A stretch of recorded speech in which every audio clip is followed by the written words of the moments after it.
Ibu, selamat pagi. Perkenalkan, nama saya Dr. Ina. Saya dokter akan melayani Ibu pada pagi hari ini. Gimana kalau boleh tahu Ibu siapa ya Ibu? Baik, Ibu Dewi. Siapa tahu Ibu? 22 tahun Ibu. Kalau boleh tahu ada keluhan apa Ibu? Jadi dokter saya tanganku kok kayak bercak-bercak gitu. Ada bercak-bercak Ibu di daerah tangan? Di sini. Oke, baik. Baik Ibu, selain di tangan ada di sekitar mana lagi Ibu?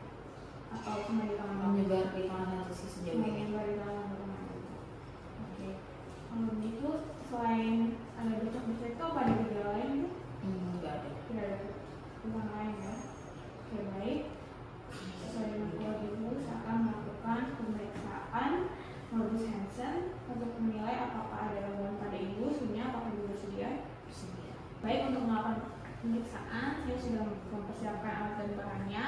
Kemudian saya akan mencuci tangan 6 langkah dan menyiapkan lampu serta pencahayaan yang cukup. Baik, untuk melakukan pemeriksaan, saya akan mencuci tangan 6 langkah ya Ibu.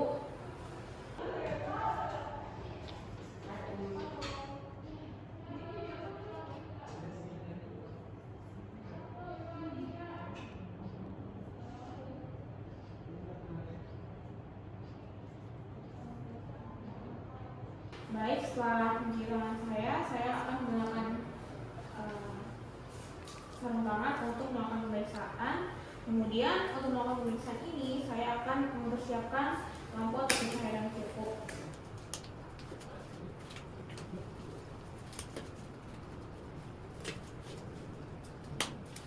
Baik Ibu, untuk melakukan pemeriksaan, saya bisa minta tolong untuk dibuka pakaiannya Ibu, karena Ibu mungkin tadi bermasalah di area lengan, bisa dibuka bagian lengannya. Serta untuk melakukan pemeriksaan ini, mungkin di daerah lengan Ibu sudah dapat pencahayaan yang cukup ya Ibu. Baik Ibu, untuk melakukan pemeriksaan, Ibu bisa duduk di kasur yang sudah disediakan ya Ibu. Lihat infeksi.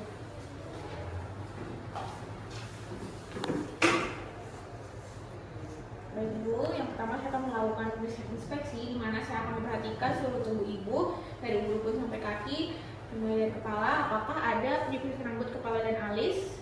Selanjutnya, apakah ada lavoptermia pada kelopak mata Ibu. Oke, selanjutnya saya akan melakukan inspeksi, apakah ada infeksi di cuping telinga Ibu. Oke, selanjutnya, apakah hidung Ibu merosot atau saddle nose. Oke, baik, dan apakah di mana daerah bercak yang dimaksud. Bisa dilihat ya Ibu, permisi. Oke, baik. Selanjutnya saya akan melakukan pemeriksaan uji sensitivitas. Yang pertama, saya akan melakukan pemeriksaan raba halus menggunakan ujung kapas yang diruncingkan. Di sini saya sudah sediakan kapasnya. Saya akan melakukan pemeriksaan dengan menyentuh kulit Ibu yang normal dengan ujung kapas yang diruncingkan dan sedikit dibengkokkan. Yang pertama, saya akan membiarkan Ibu melihat melihat apa dan di mana saya melakukannya. Kemudian Ibu nanti akan melihat ke arah lain atau menutup mata. Kemudian saya akan melakukan sentuhan kapas lagi di mula-mula pada daerah normal dan selanjutnya di daerah bercak secara berganti-ganti. Oke, baik.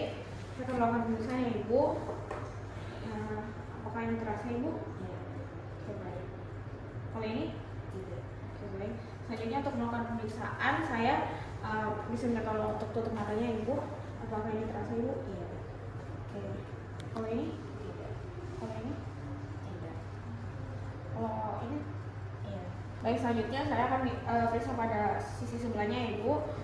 Yang pertama bisa Ibu lihat apakah ini terasa atau tidak. Tidak. Kalau ini? Tidak. Kalau ini? Tidak. Kalau ini? Tidak. Baik Ibu, setelah melakukan pemeriksaan raba halus tadi, selanjutnya saya akan mencatat apakah sesuai dengan tidak dengan bagian yang sudah disentuh ya Ibu. Selanjutnya saya akan melakukan hasil penilaian. Kemudian untuk pemeriksaan selanjutnya saya akan melakukan pemeriksaan nyeri dengan menggunakan jarum. Di sini saya menggunakan lidi, di mana di sini ada dua sisi, ada yang tajam dan tumpul. Saya akan melakukan pemeriksaan dengan menggunakan tusukan ringan pada lidi ini, di mana saya melakukan pemeriksaan pada daerah kulit yang normal, kemudian biarkan pasien lihat apa dan di mana saya melakukannya. Kemudian saya meminta pasien untuk menutup mata dan mengatakan tajam atau tumpul saat saya melakukan tusukan. Kemudian lakukan tusukan tajam atau tumpul bergantian di daerah yang terkena dan tidak.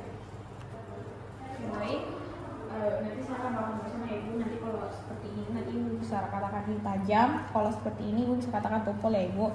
Oke, untuk melakukan pemeriksaan saya bisa minta tolong ibu untuk tutup matanya ibu. Ini terasa ibu Tajam. oke, kalau ini Tumpul. oke, kalau ini Tumpul. kalau ini Tajam. oke. Selanjutnya saya akan melakukan pemeriksaan pada sisi sini ya ibu yang sakit. Nah, kalau ini apa ibu? Tidak. Ini terasa atau tidak? Tidak terasa ya ibu. Kalau ini Tidak. tidak terasa. Tidak. Oke, baik. Terima kasih ibu. Selanjutnya saya akan melakukan penilaian apakah ibu bisa mengatakan dengan benar atau tidak. Baik, ibu untuk pemeriksaan selanjutnya saya akan melakukan uji sensitivitas menggunakan tabung. Di sini saya sudah isi dengan air panas dan air dingin. Jadi nanti saya akan bergantian menaruhnya pada area tangan ibu. Ibu bisa katakan panas atau dingin ya ibu. Oke. Yang pertama ini nanti kalau saya sentuh seperti ini, apa yang ibu rasakan? Kalau ini, Dingin. oke baik. Bisa saya akan pemeriksaan ibu bisa tutup matanya ibu. Ini, Panas. oke. Kalau ini ibu, Dingin. kalau ini. Selanjutnya saya akan melakukan pemeriksaan pada sisi sebelahnya yang sakit ya ibu. Kalau bisa terasa ibu. Tidak. Kalau ini, ini tidak terasa ya ibu. Oke baik. Selanjutnya saya akan melakukan penilaian dari hasil pemeriksaan tersebut ibu. Selanjutnya saya akan melakukan pemeriksaan saraf tepi ibu. Yang pertama saya akan melakukan pemeriksaan pada nervus auricularis magnus, di mana saya akan mencari musculus sternocleidomastoideus dengan cara meminta ibu untuk membalikan wajah maksimal ke arah berlawanan dari sisi yang akan saya periksa sambil memandang ke arah bahu. Karena saya akan bisa pada sisi sebelah sini ibu bisa mengalami sini dan memandang ke arah bahu ya ibu. Selanjutnya saya akan memperhatikan apakah tampak atau tidaknya pembesaran nervus auricularis magnum yang jalannya melintang pada musculus sternocleidomastoideus. Oke baik, saya sudah memperhatikan. Kemudian bila pembesaran saraf tidak terlihat, saya akan melakukan palpasi dan meraba menggunakan kedua jari, tetap mempertahankan posisi seperti tadi ibu dan menelusuri dengan perabaan daerah sisi leher bagian atas dari arah kraniolateral ke caudal medial yang akan terasa seperti kawan. Oke, selama saya periksa pada sisi ini ibu. Oke baik, selanjutnya saya akan melakukan pada sisi sebelahnya. Ibu bisa hadap sini, kemudian hadap ke arah bahu ya ibu. Oke. Baik.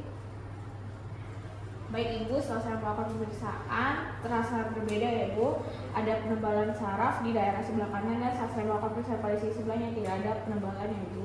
Selanjutnya saya akan melakukan pemeriksaan pada nervus ulnaris, di mana saya akan memegang lengan kanan bagian bawah ibu dengan tangan kanan saya, kemudian saya akan memposisikan siku ibu sedikit ditekuk sehingga lengan ibu nanti bisa rileks dan gunakan jari telunjuk, jari tengah, dan jari manis tangan kiri untuk mencari sambil meraba nervus ulnaris dalam sulcus nervi ulnaris. Dimana saya akan lakukan antara tonjolan tulang siku dan tonjolan kecil di bagian medial. Baik, saya akan melakukan pemeriksaan ya ibu, permisi. Oke baik, kemudian saya akan melakukan pemeriksaan pada sisi sebelahnya ibu. Oke baik. Setelah saya melakukan pemeriksaan terjadi perbedaan, yang satunya di sini terjadi perubahan saraf dan sebelah sini tidak terasa ya ibu. Dan setelah saya memperhatikan mimik pasien pada sebelah sini saya ditekan terasa sedikit tidak nyaman dan sakit. Selanjutnya saya akan melakukan pemeriksaan nervus coronalis communis atau nervus popliteal lateralis, di mana saya minta tolong ibu untuk duduk di tepi tempat tidur dengan kaki yang rileks berjunta ya ibu. Kemudian kalau misalnya nanti tertutup, saya bisa minta tolong untuk melipat celana atau rok yang menutupinya sehingga lututnya bisa terlihat. Ibu bisa tolong dilipat kakinya ibu, celananya. Ini saya akan melakukan pemeriksaan pada coronalis communis ya ibu, permisi. Selanjutnya saya akan melakukan pemeriksaan pada sisi sebelahnya ya ibu. Oke baik, setelah melakukan pemeriksaan pada kedua sisi, saat pada pemeriksaan pertama di sisi sebelah sini tidak dirasakan penebalan dan pada sisi sebelah sini dirasakan penebalan serta mimik wajah pasien tampak seperti kesakitan. Baik, untuk selanjutnya saya akan melakukan pemeriksaan pada reflux tibialis posterior. Di sini saya akan meraba kedua saraf pasien, permisi ya ibu. Oke baik, berdasarkan perbedaan pada sisi sebelah sini tidak terdapat penebalan saraf dan pada sisi sebelah sini terdapat terasa penebalan saraf. Baik, selanjutnya saya akan membuat peta kelayakan saraf, di mana saya akan membuat gambaran pada peta setelah disediakan kemudian saraf yang ditemukan pada. Selanjutnya saya akan melakukan pemeriksaan saraf sensoris. Pertama saya akan melakukan pada telapak tangan. Saya ada tusuk gigi, di mana saya akan meminta ibu menyebutkan apakah terasa atau tidak ya ibu dan di daerah mana. Kalau ini terasa atau tidak ibu? Kalau ini tidak. Baik ibu, selanjutnya saya melakukan pemeriksaan. Ibu bisa melakukan tutup matanya ya ibu. Kalau ini terasa atau tidak ibu? Kalau ini? Tidak. Kalau ini? Terasa. Selanjutnya, kalau ini terasa atau tidak ibu? Kalau ini? Tidak. Kalau ini? Tidak. Kalau ini? Tidak. Kalau ini? Tidak. Baik. Selanjutnya saya akan melakukan pemeriksaan pada telapak kaki ya ibu. Nanti ibu bisa sebutkan apakah terasa atau tidak. Yang pertama ibu bisa lihat dulu ya ibu. Kalau seperti ini terasa, Iya. kalau ini tidak ya ibu. Oke, selanjutnya bisa tolong tutup matanya ibu. Kalau ini? Kalau ini? Tidak. Kalau ini? Terasa. Oke, selanjutnya saya akan melakukan pemeriksaan pada sisi sebelahnya ya ibu. Kalau ini? Tidak. Kalau ini? Terasa. Kalau ini? Terasa. Ini? Terasa. Terima kasih ibu. Baik ibu, setelah melakukan pemeriksaan, saya akan mencatat pada rekam medis ibu dan melaporkan hasil pemeriksaan pada ibu dan keluarga ibu tentang hasil pemeriksaan yang saya temukan. Apabila mau ditanyakan, tidak. Terima kasih bu.